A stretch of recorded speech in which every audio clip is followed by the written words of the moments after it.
So our intention here is to provide everyone with enough understanding and connection to be able to get involved, for you and your congregation to begin imagining how your community can participate in solidarity economy.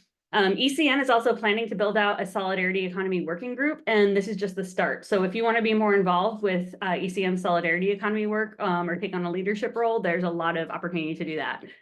We also recognize that we have some folks here today that are not Episcopalian and want to make sure that everybody feels welcome. The information here can be valuable to anyone looking to learn more and get involved, especially if you're part of a congregation of any faith or denomination. So we'll be hearing an introduction from each of our panelists and then move into questions and discussion and close out with ways to get involved and learn more.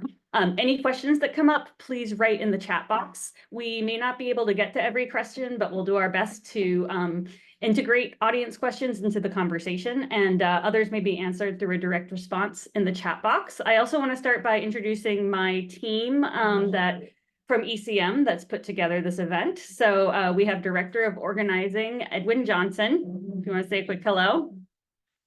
Hey, everybody. Lovely to see you all, and all is well. We have our tech wizard, Derek Wong. Hello, everybody. Good to see everybody tonight.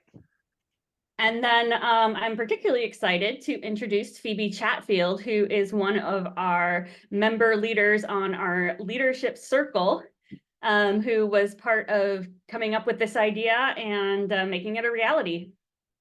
Hi, all. Great to be with you. All right. So Derek, do you have any kind of tech intro, or are we just going to jump right in? Sure, just a very slight tech intro. Please note that we are recording today's meeting, so just letting you know that. To enable closed captions, you'll click the CC button at the bottom of your screen. Keep in mind that if you are using it, they are auto-generated and they're not 100% accurate. The chat room will allow you to put your questions, put any comments and anything, also just to introduce yourself. So go in there. If you haven't yet, introduce yourself, name, pronouns, your community, and how you're doing this evening. And yes, one thing to note is that to ensure the efficacy of the panel, you will not be able to unmute yourself tonight unless you're the co-hosts. So just to make sure that we keep moving tonight going on. Back to you, Hannah. All right. So moving forward with our slides. We already talked about the agenda, so I think we're ready to move into it. So our speakers today are a very exciting group to get to connect with. We have Pen Lo, who is a distinguished senior lecturer and director of community practice at Tufts University, who has done a lot of work about and with solidarity economy. Luz Zambrano from the Center for Cooperative Development and Solidarity. She is the co-founder. Nathan Hunt from the Community Purchasing Alliance, who is the Massachusetts Co-op Director. Maria Fernandez Dominique, who is a member of Trinity Church and also a steering committee member for the Community Purchasing Alliance and the founder of Culture Builders Cooperative, LLC. And then Reverend Nathan Ives from St. Peter's Episcopal Church, Iglesia de San Pedro in Salem, Massachusetts.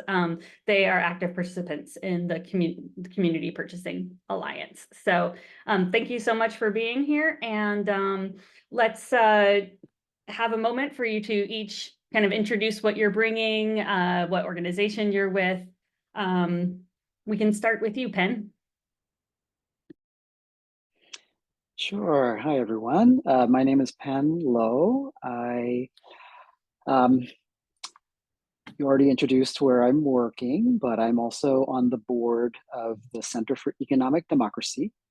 And I've been long involved in working with and in support of various community-based building initiatives, and have been involved in a lot of educational and awareness building work around solidarity economy movements, helped start the Solidarity Economy Initiative, which involved many grassroots groups. And so I'll be sharing more about some of my experiences working with community-based organizations on solidarity economy. Awesome, thank you. Next we have Luz. Yes. Hi, good evening, everybody. Hi, Pen. Hi, Nathan and Maria and Hannah and everybody who's here. My name is Luz Zambrano, and I'm the co-founder and the general coordinator of the Center for Cooperative Development and Solidarity in East Boston. I'm an immigrant myself. I'm from Colombia. And my connection to the solidarity economy and cooperativism comes from there. Comes from being part of my father being part of a cooperative and my family be a beneficiary of being part of that cooperative. And that's the vision that I have for the solidarity economy and cooperativism here.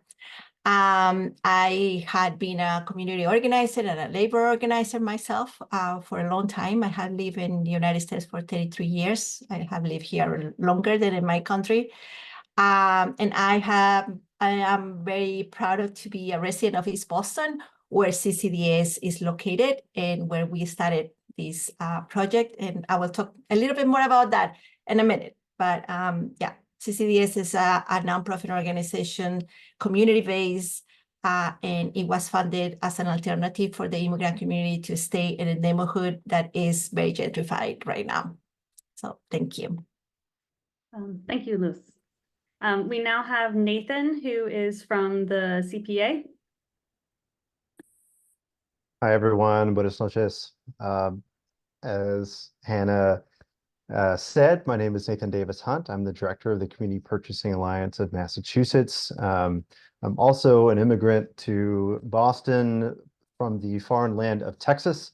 I grew up between the Brazos and the Colorado rivers, which is where the empire for slavery known as Texas was founded.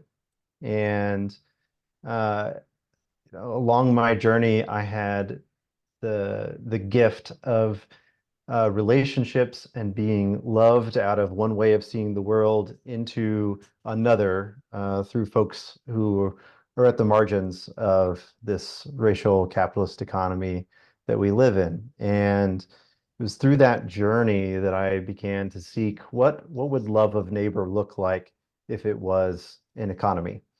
And I was in seminary in Fresno, California, building a social enterprise that was creating some job opportunities with folks coming out of incarceration when it just slammed home so concretely that we could not get to justice just through one project here, helping this individual, that individual. What we needed was a comprehensive system change rooted in a completely different paradigm. For me, I would have talked about shalom. I would have talked about what does communion look like if it were an economy. And so those are the kind of things that animate me and have brought me into the solidarity economy work. That's the kind of values underneath the hood of the Community Purchasing Alliance. We're fortunate to have 2 Episcopal parishes as founding member owners of our cooperative. We help nonprofits, churches, schools, and a variety of other community organizations, mostly who have facilities that they're taking care of and responsible for, organize their contracting and purchasing needs together cooperatively so that they can act in ways that benefit their own needs. That's kind of at the root of the cooperative solidarity economy. Is if we work together instead of in isolation, we're more powerful and we get better things instead of being exploited. And so that's at the root of this. We help save folks money and get them better services. At the same time, we're trying to leverage all this spending of the faith community and the broader community sector to close the racial wealth gap and build the solidarity economy. So thank you so much for having us here tonight. Wonderful. And then we have Maria. It looks like Reverend Nathan Ives has not yet arrived, but we're still hoping that he'll be able to join us. Maria? Thank you, Hannah. Hello, everyone. Boa noite. My name is Maria Fernandez Dominique. My pronouns are she and ella, and I identify as a Black immigrant. I immigrated to the United States from the island nation of Cabo Verde and grew up in the city of Champions, Brockton, Massachusetts, a gateway city that I love, and was educated in Worcester, Massachusetts, another gateway city. And my introduction to the world of solidarity economy started when I worked for NeighborWorks America, national nonprofit organization based in DC and working with CDCs all across the United States and the US territory of Puerto Rico. And from there, and in that capacity, the work was around helping residents who live in manufactured home communities own the land that their manufactured homes are on. So that's where the work started for me. And then here in Boston, it's materialized through Greater Boston Interfaith Organization. That is where I met Nathan and started this work with CPA Mass and haven't turned back and have just gotten deeper and honed my skills and become more committed to this work. So I'm so grateful to be with you all and be in community and look forward to this conversation. Awesome. Luz, before we get started with the panel, can you take a moment to tell us a bit more about CCDS, kind of what it does and how it works? So the Center to Support, the Center for Cooperative Development and Solidarity is an effort of the immigrant community here in East Boston, as I said before, as a response to the rapid gentrification of East Boston. We started as a conversation of what we can do here to stay in the neighborhood that it was displacing the immigrant community that has been here for the longest. 56% of the population in East Boston was an immigrant population. Now we are going down to 40. So we started as a community effort. And because I had the experience of being part of the cooperative that my father was part of, I kind of put together my organizing experience and my leadership development experience in the cooperativism together. And I kind of brought the idea to the community. And then we started noticing that most people in the Latin American community had experience with cooperativism. A lot of them had been part of cooperatives, or their parents or their families had been part of cooperatives and the solidarity economy. So that born CCDS. After those conversations, we started doing a lot of education about what this means and what are the root causes of this problem that we are facing in East Boston, how the global economy is displacing people, and how now we are getting displaced from East Boston. And out of that, we start thinking about forming workers-owned cooperatives with the immigrant community, in particular with undocumented community. And we started as a pilot, just having people who are already doing the work, cleaning or childcare or food or whatever they were doing, coming together and start doing these cooperatives. And right now we have an ecosystem of 7 cooperatives that are in different stages of development. But the idea for us is not just incubating cooperatives for the sake of incubating cooperatives, is more to really recreate the solidarity economy that we are talking about. How that is in practice in a community that it has so many barriers, language barriers and immigration barriers, how we actually can create that community, that solidarity economy, so we can create our own wealth. And we kind of fight back the racism that we face, and we have some political voice in our community. So kind of that's what we are. Awesome. And I hope through the questions, you'll have a chance to share what some of those cooperatives are and what they do. Is there anything specific about Community Purchasing Alliance that you would like to make sure people know before we go into the questions, since this is kind of your last chance just to give a explanation of it? I tried to give a thumbnail sketch of it when I gave my own intro. Sure. I guess what I'm wondering is, what are some of the main services that people contract through? Oh, sure. The actual nuts and bolts. We do electricity, natural gas, janitorial and facilities maintenance, waste hauling, trash and recycling, commercial insurance, and what am I forgetting? When I just say it out loud off the cuff without it written down in front of me, I always miss one or two. But it's a lot of things everyone's spending money on, and we're always working on the next thing. So we do some solar work as well. We're working towards HVAC and snow removal and landscaping and some other services like that as well right now. Yeah, and what I love about so much of this with both CCDS and CPA is that in order to support the solidarity economy, you don't actually have to start buying things you aren't already buying. You just shift where you get them from. You are taking things that people are putting their money into and putting it back into the community rather than sending it out of the community when you're buying from corporations. I apologize for my dog here. I don't know how much people can hear. But we're gonna move into our panel. I just want to quickly remind folks who've been involved with Episcopal City Mission that all of this for us is part of our Closing the Racial Wealth Gap work, and the reason why solidarity economy is such a key component of closing the racial wealth gap is because, well, first of all, the kind of economy we live in has extracted labor and wealth from communities of color for generations. And this is a vision of a form of economy where the resources truly go to the people who are creating their own wealth rather than being extracted. Without further ado,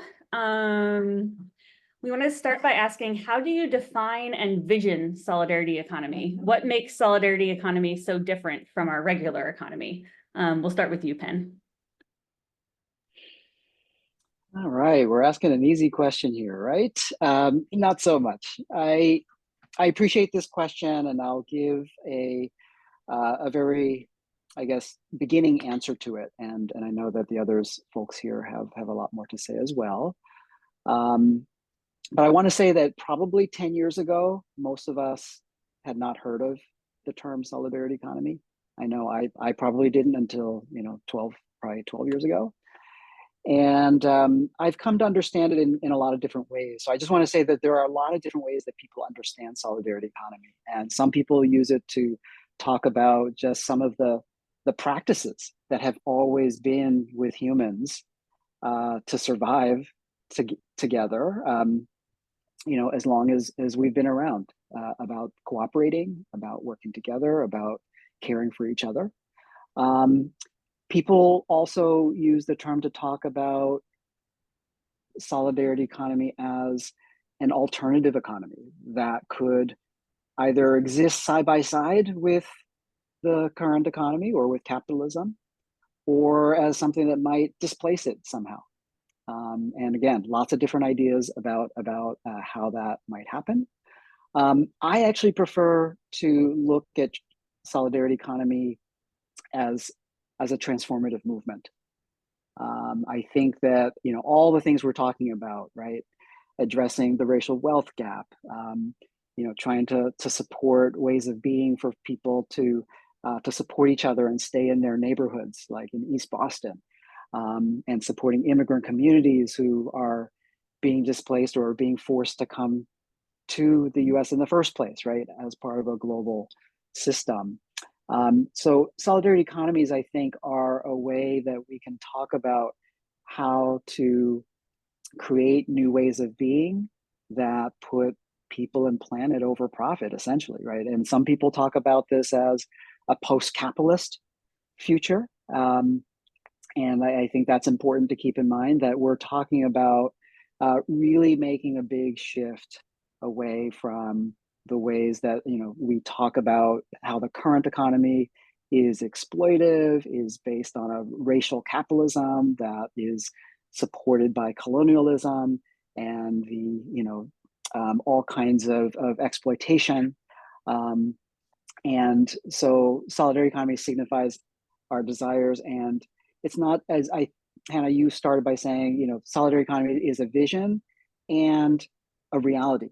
And I think that's the piece that I think is really important to say, that the story around the solidarity economies is a little different from ideas about revolution and transformation from the 20th century, right? Where if we talked about capitalism, right, the alternative was socialism or communism, and you had to have a revolution to get rid of, right, capitalism altogether and rebuild anew. I think solidarity economy starts with practices that we already have that never went away, and is about trying to build around those,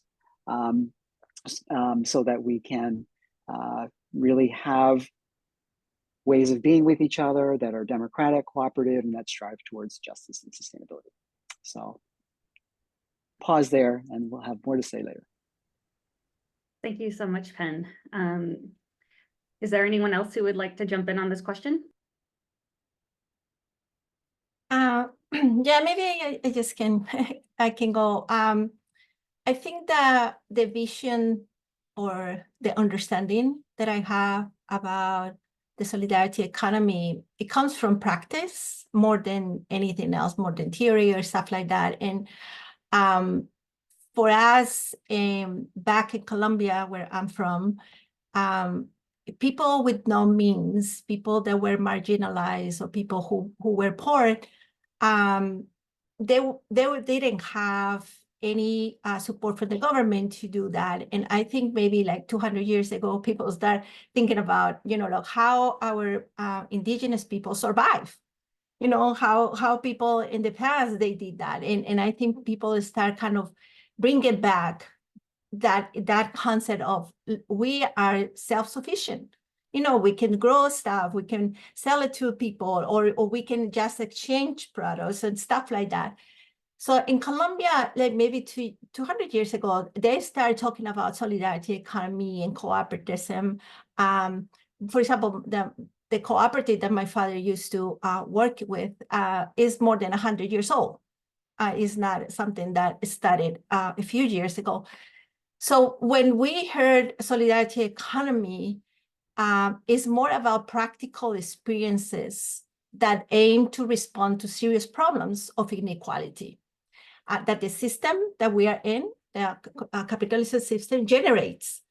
And solidarity economy is a way of people to have a different vision of the economy, not just about the money, but about the social component of the economy, about the political power, the solidarity economy. When we talk about solidarity economy, we not just talk about money or businesses. We are talking about all of the components, the cultural, the racial part of this. The solidarity economy puts, as Penn Law said, people at the center, but also life. Anything that have life is at the center. So that's why the solidarity economy really cares about the environment, the climate. So this is about how we consumption, how we respond, and how we care about the earth, about the things around us, the animals, the plants. So solidarity economy really brings all together. This is about having a decent life, having what we need, and not put profits at the center, but put people and life at the center. So that's kind of the, for me at least, is how I understand it, is how we practice it, is how I want to practice it here in East Boston. So a lot of times, we had a little bit of trouble explaining this, because for us, it's kind of, what we live. And here we need to explain all the time why we're doing it this way, why we're doing cooperatives in a different way. This is not about just the business part, but this is about people. This is about the social component. This is about how we have a voice in the neighborhood when they are destroying our environment, how we can do that. So to me, solidarity economy is that, the solidarity that we have with people and life. As I listen to both of you, Penn and Luz, one of the things that really strikes me is for those of us who've been involved in organizing and activism for a long time, a lot of that energy has been very oppositional, right? Or about protecting things, about fighting something. And so the solidarity economy is this really incredible opportunity to actually build and to vision and to move something forward that is the world we want to see. And there are models for it. There are historical models for it throughout Latin America, and there are models for it that are happening around us right now. Coming back to the idea of the racial wealth gap, what is the connection between solidarity economy, closing the racial wealth gap, and building Black and immigrant wealth? We'll start this one with Maria. I think I would first start by saying that the connection is for us that are Black and immigrant, it's redefining our relationship to labor. We have for so long believed that if we labored and labored and labored, it would get us closer to this reality of having all the things that those in white dominant culture have. And so we've just put our heads down and labored to the expense of our own health, mental and physical and emotional health. And I think that for the first time, we are noticing that it's a scam and it's a myth. This like Black excellence and like pull yourself up by your bootstraps and the American dream is all a scam. And we have had to redefine that and know that labor is not the entirety of who we are as people. So I would say that first and foremost. Then secondly, I would say returning to our ancestral practices, right? Our ancestors have always thought of the collective and thought of, as Lou said, how we are self-sustaining and how we take care of each other. And you come to this country and that's not what is promoted. It's very much individualism and you get there on your own, which we know is not the case, right? No one gets to a certain place on their own. Everybody's standing on the shoulders of others. So I would say it's returning to our ancestral practices. And I think I'll stop there because I know others have other points to make, but yeah, that's it for me from the perspective of the Black and immigrant.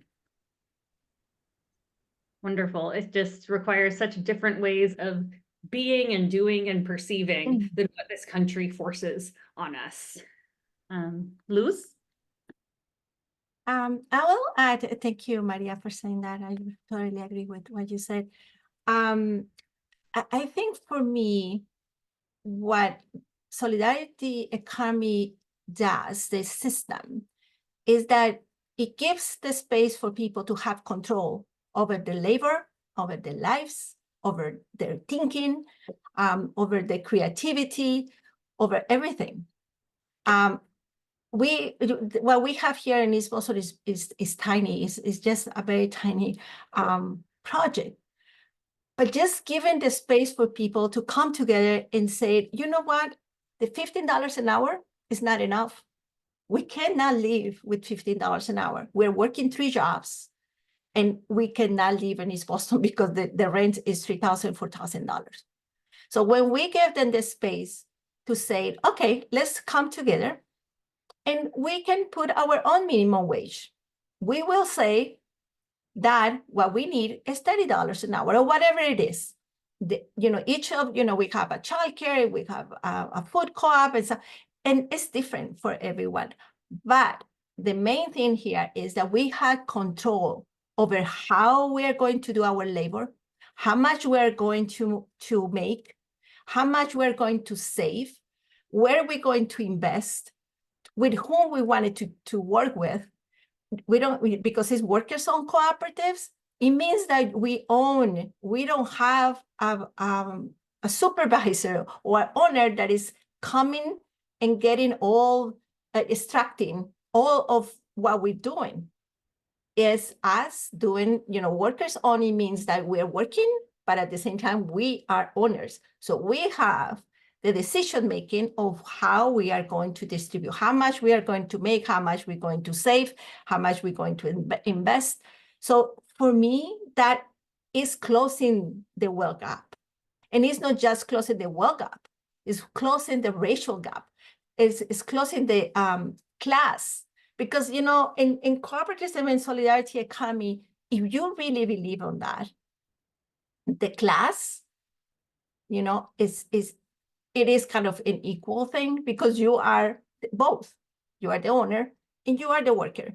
So it's not, you know, that hierarchical stuff. So you also kind of learn, and you know, we have people from the immigrant community that are working. They have professions from the countries. They come here and they don't speak the language, they don't have papers, so they have to go and clean.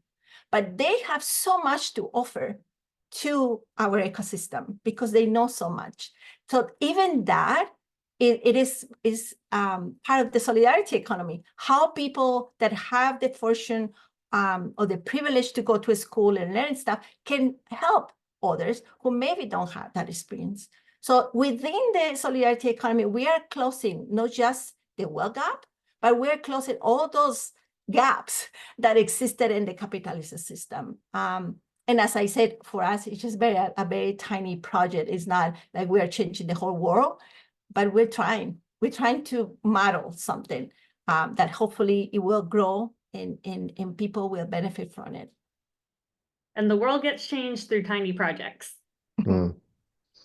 Hannah, Um, I'd love to read, I'd love to add something to this question if there's time. One of the things that I love about ECM is that it's listened well and its key platforms are around reparations and the solidarity economy. And I think holding those two things together is really important for our theory of change, particularly when it comes to the racial wealth gap. I'm going to read a few lines from a chapter by an essay by Malcolm Foley included in a recent book called Reparations and the Theological Disciplines. So I appreciate it, how he lays this out. So, all right, so this is from this chapter here. White supremacist violence is not rooted in frenzy, emotionalism, ignorance, or hate. It is rooted ultimately in exploitation, greed, and the maintenance of social power. We must remember that Mary Turner's lynching, a story he just told, and the lynching of many others, was precipitated by a wage dispute. Speaking of minimum wages that loses workers are being able to set for themselves. Nor was the institution that initially created the conditions that Black Americans would suffer under, namely racialized chattel slavery, primarily an institution of hate. Fundamentally, it involved the exploitation of labor. This, in fact, is the origin of race and racism, and the origin of the accrual of the debt that requires repayment. So while cash payments would likely be an important part of any plan for reparations, here's where he nails it. What is especially necessary is a different system, a different political economy, and a different way of interacting with our neighbors, our brothers, and our system, and our sisters. So we need reparations to deal with our history and reset the horrors and sins of the past. But we can't move forward after reparations, even if it were enacted and expect there to be justice on the other side. Those with capital are at the center, not people, not communities, like Luz was describing. And if you have money, you will continue to accrue money. And the solidarity economy flips that on its head. And so I think for me, solidarity economy presents this alternative system that has equity built into its DNA. The way that a business functions is going to lead to equity instead of having to go back and address that with taxes or whatever else, or reparations again in another 50 years. Let's build something that is equitable in the process instead of just trying to go back and redress it. Absolutely. So we've said a lot about how solidarity economy is grounded in relationships, mutual support, collaboration. How have you and your organizations worked together or overlapped, or how might you in the future? I think someone used the term ecosystem, and I like that. So how does this group of people fit into an ecosystem together? And you mean in our organization or with the people that are here in the call? With the larger solidarity economy, so the others in the call and beyond. I can jump in on that just a little bit from the Community Purchasing Alliance standpoint, because we have the opportunity to work with a lot of folks around here. So, we actually had the opportunity to get introduced to some folks on Luz's team at CCDS recently. And so our co-op, one of the things that we do is commercial insurance. And the Spanish-speaking cooperative businesses that Luz has helped incubate need insurance to be able to do their work. And it's difficult to have a Spanish-speaking insurance broker who's aligned with their values and can actually understand their businesses and help a co-op actually get a very good rate. And so we're currently working with a Black woman-owned insurance partner that we've identified in Worcester, and connecting them with those worker-owned cooperatives out of CCDS to help bring down their costs and keep that money flowing back in the community so that they can pay a living wage. And so that's just one piece there. I know many of you are learning some about the solidarity economy because some of your churches are investing in Boston Impact Initiative, which is a phenomenal institution in the Boston solidarity economy that makes money available to primarily BIPOC-owned startup businesses and others that are working to address the racial wealth gap in Greater Boston and beyond. Well, if you're helping put money there, that money might be flowing back to people like us. We were honored to get an investment from BII last year to help us build our cooperative, and in turn see that money flow back into the community. At the same time, we work with quite a few different Episcopal congregations. As I mentioned earlier, 2 Episcopal congregations are member owners of our co-op. So that means they're not just kind of saying, okay, we're over here and the solidarity economy is over there. Like, let's try to cheer those people on.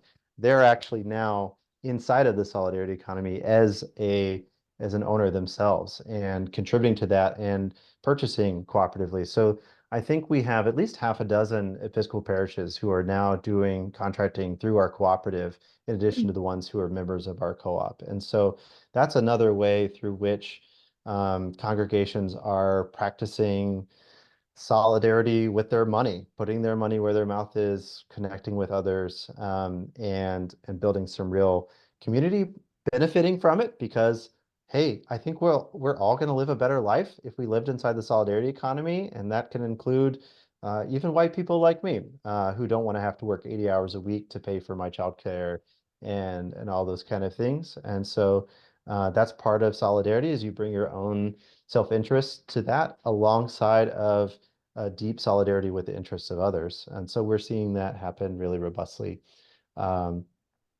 through our co-op purchasing work. So that's one way that just through our one organization, there's a lot of connections. I mean, shout out to Penn. I got to take his class a couple years ago. So on the education side, there's a connection. We've had some conversations with Tufts to figure out how can you bring your purchasing into the solidarity economy. We haven't figured it out yet. They're a little too big and think they're self-sufficient, but one of these days we'll crack that nut. Yeah, I'm curious, Penn, since you've really studied this from a big picture level, what kind of things you see in terms of ways aspects of solidarity economy support and build on each other?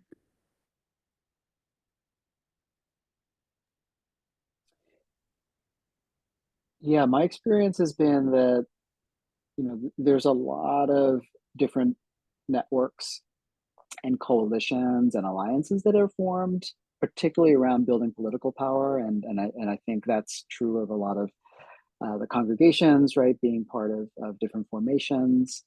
And I think what solidarity economy brings another layer of possibility for people to be in relation with each other. And some of those are like what Nathan was saying, people can cooperate to meet their basic needs in ways that go through solidarity economy vehicles. And I think more, so there's that kind of very core economic way that people can cooperate and not just cooperate to do political power building. And I would just emphasize maybe another aspect, which is that, so much of this work, even if it's emergent or it feels like it's maybe just starting and it feels maybe marginal or small, we shouldn't underestimate how much this stuff can go viral in our minds and how important that is. Because when people get sparked with these ideas, it means that they're going to try and do whatever they can wherever they are with whoever's around them. And if the more people that get sparked to try to do these things, and people can do them at any scale, right? Then we can start to see the real power that gets unleashed when people find out about a CCDS and what they've been able to do in East Boston, right? And they try to do it in another city or another neighborhood, right? And how people should be able to learn from each other, and then once they start to see that they're aligned, then we can start talking about, well, let's build supply chains so that people can actually do business with each other. Let's actually build those political alliances. There is actually a whole international network of social and solidarity economy that brings together networks that have formed on every continent across the world.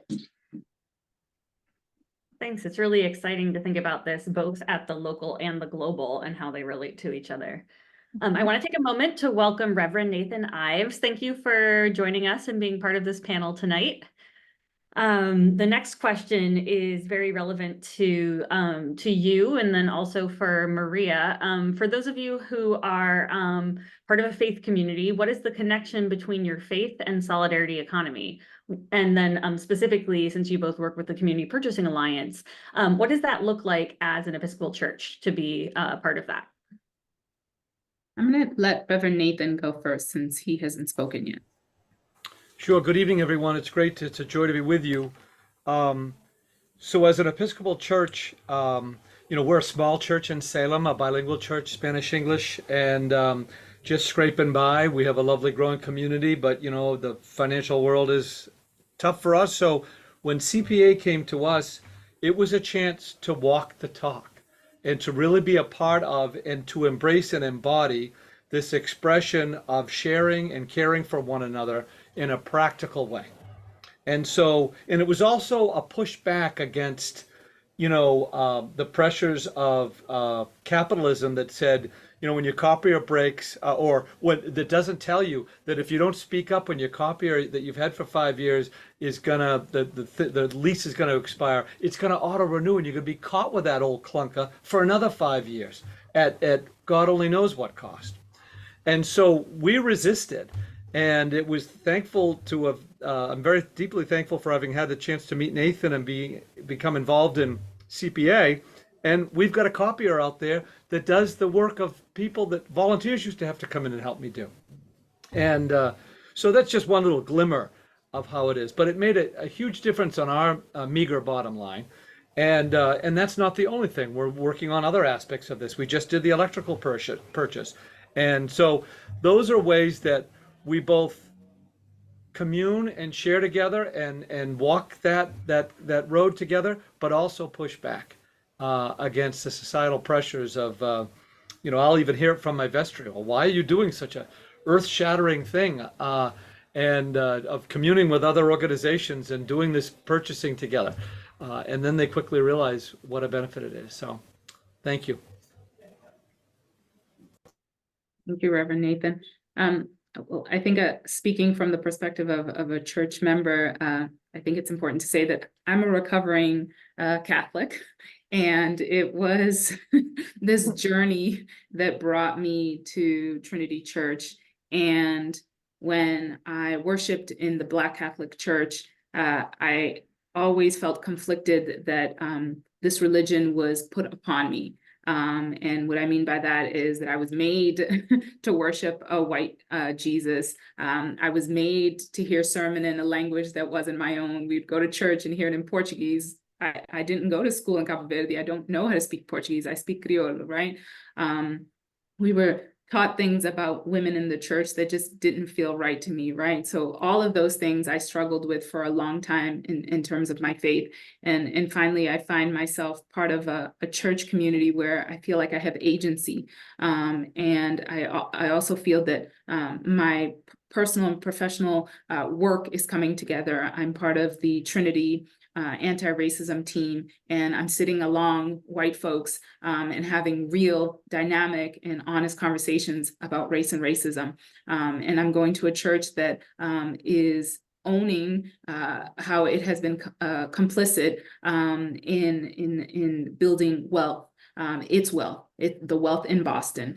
So for the first time, I really feel like I'm in a place where I have agency, and I'm not just going along, but I'm really involved, and I'm really having a voice, and I'm really doing critical thinking. And I'm also raising my 6-year-old Black boy in this church. And that for me is impactful, because he is not going to have a religion that's handed over to him without question, but really going to form his own faith out of his own beliefs.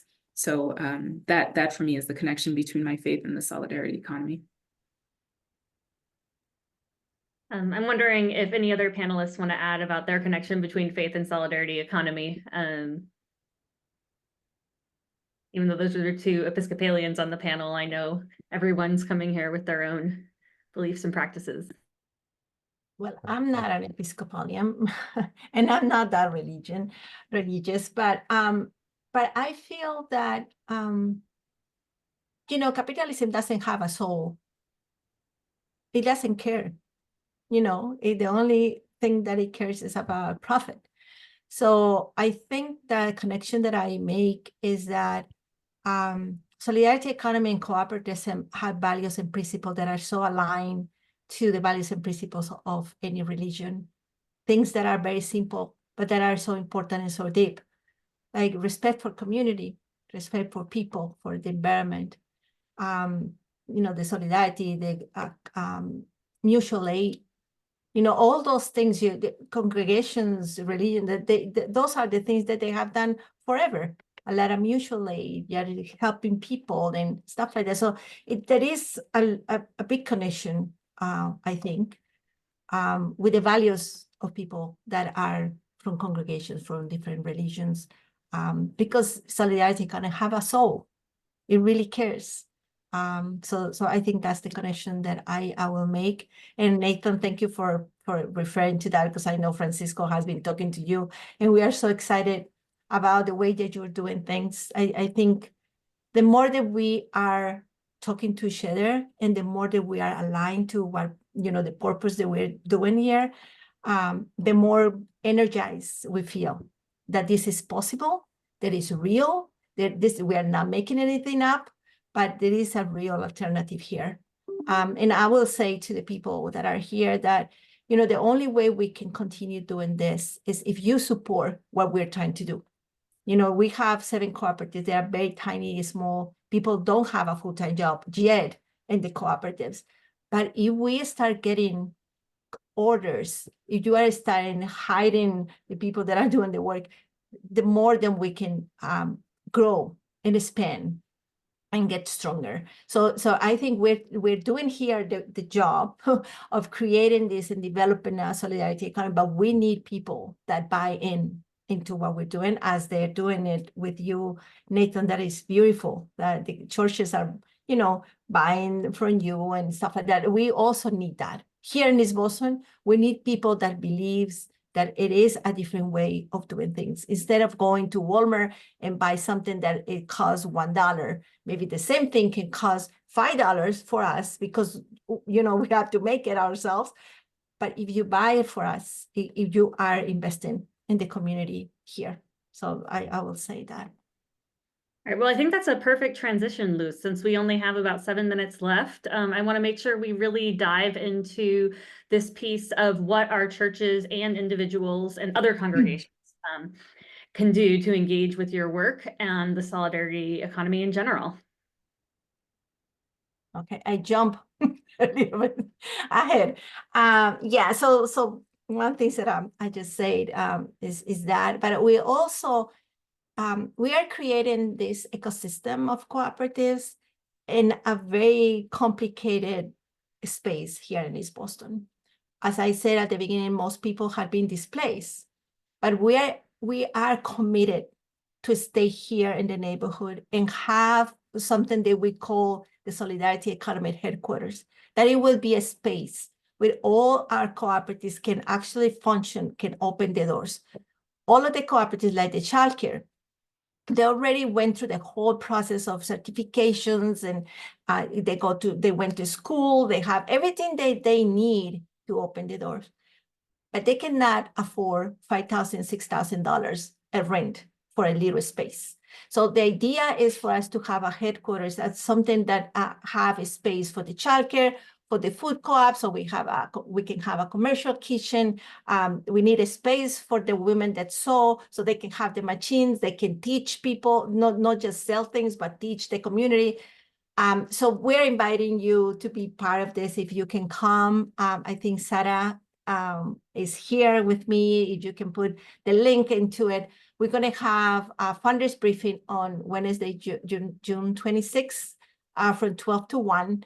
And we will be talking about this. We're going to be talking about what we have been doing and why it's so important for the immigrant community to have a space here in East Boston that really represent who we are, but also can help us to grow and continue incubating ideas and stuff like that. So yeah, that is something that if you want interested, you can sign up. I think a lot of us are feeling really inspired by this. I just want to make sure everyone is clear. This is a virtual event. This is not in person. You don't have to go to East Boston to join. And that when they say funders, it's not just the grant organizations. Like anyone who may be in a position to contribute is welcome to join this conversation, correct? Yes, anybody who feels compelled to support what we're doing here, you are more than welcome to come. Even your praise, even if you can just pray for us that we can be able to do this, I think that will be a good thing to do. But if you want to come and contribute monetarily, that would be great as well. And are there ways people can, on practical terms, use the services that CCDS cooperatives have? One I know we've used for Episcopal City Mission is the translation and interpretation services. How might people go about doing that? I put the link of our website, and all the cooperatives are there. If you go to CCDS ecosystem, you will see the cooperatives, and is the information. You can talk to us directly to CCDS, and whatever you need, we can just contact you with the right cooperative, depends on your needs. But yes, I will say that, congregation usually do a lot of events and meetings and stuff. So if you need food, let us know. I think Sazon will be really happy to cater your meetings. If you need, I don't know, tablecloths, anything that is that people, the women can sew, you can also call us. Anything that you need, cleaning, if you need cleaning for your congregations, we have a cleaning co-op. The latest co-op that we have is a handyman co-op. It's just men that they do a lot of handy things that they cannot do construction or stuff like that, but small repairs and stuff like that. They just came to do my home, and they did an incredible job. So anything that you maybe think we can offer, just let us know.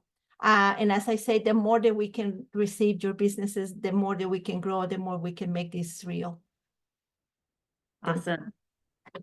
Can we hear from CPA now about how folks can potentially get involved there? That's me. Sorry, I'm on mute. I just put our newsletter in the chat if you'd like to sign up for that. You can stay in touch. You can see some of our latest communications there. Thank you so much for putting this slide together, since I didn't get anything to you beforehand, Hannah. That was nice of you. So Screenshot. yes, excellent. So Nathan named one of the services I forgot earlier, which are those commercial copiers that many churches have in your offices. We do help negotiate leases around those. We just wrapped up this year's electricity group purchase, which was a phenomenal success, and saving people a lot of money there. We'll be doing gas. We're collecting people's gas bills up through mid-September. Trash and recycling, commercial insurance, those things are all available on a rolling basis. We don't do security or food service or HVAC right now in Boston. We have a sister organization in DC that has a couple programs that we don't have because they're our big sister. But definitely would love for you to get in touch with us. You can reach out to me. I'll put my email address in the chat as well, and we can have a conversation. A lot of times we just talk to people about what are your big expenses? What are the headaches that you're experiencing? And I may, at minimum, be able to refer you to a plumber, a Black owned plumbing business, or handyman service like what Luz is talking about. And Luz, I was just talking with Francisco about getting a couple of your businesses looped in so that when we have contract opportunities that come to us, which they often do, we can point them to you guys as well. But yeah, definitely please reach out. We would love to work with you and your congregation. Awesome. And recognizing time, I just wanted to offer Penn an opportunity to share how can people learn more. One of the things that you have recommended to us, this website from Solidarity Economy Principles, we put on the slide, but I know that you have more to offer as well. Yeah, no, thanks for putting this up. I like this site because it really gets to the heart and soul, I think, of what we're talking about here. So the principles, the ideas, and they should be, I think, values and principles that won't be unfamiliar at all, right? But it's kind of wrapped up together. I do teach a class. I'll be teaching a Solidarity Economy class in the fall. I do open that class up each year so that folks who are not registered students can Zoom in for the first hour and a half. And if anybody here, and I'll let you all have my Hannah has my contact info, so anybody who wants to get in touch with me and interested in participating in that, I'd be happy to let you know how to connect with that. And I guess I maybe want to lift up something that Luz started with, which is that I think the best way to learn is really to get involved and to be in relation with folks who are doing this work, to be a part of it. And I think that's the best experience anybody can get to really understand and come to their own learning on what solidarity economy means. Wonderful. And so thank you so much for opening up a conversation that I think is going to continue for so many of the people here. If you're in a vestry, if you are a staff member of a church, there's a lot here to work with, or another congregation. Sorry, not just churches. And so from here, for folks that are interested in being more involved with Episcopal City Missions Solidarity Economy work, we're going to hold a follow-up conversation. It's not a presentation, it's literally a chance to come together and vision and plan what we could do on June 18th, which is exactly 1 week from today, just a half hour from 6:30 to 7. And so Derek, I think you have a link to get people to sign up for that, or the link to join for that, but we'll also put it in the follow-up email. And we'll also be sending out the video over email. So thanks again, both to our incredible panel and also to all of you who have joined us tonight to learn more about Solidarity Economy. And this is just the beginning. Thank you, Thank Hannah. you so much, Hannah. Yeah, thank you for the Great night, invitation. everyone. Thank you, Hannah. Thank you all so much. This is phenomenal.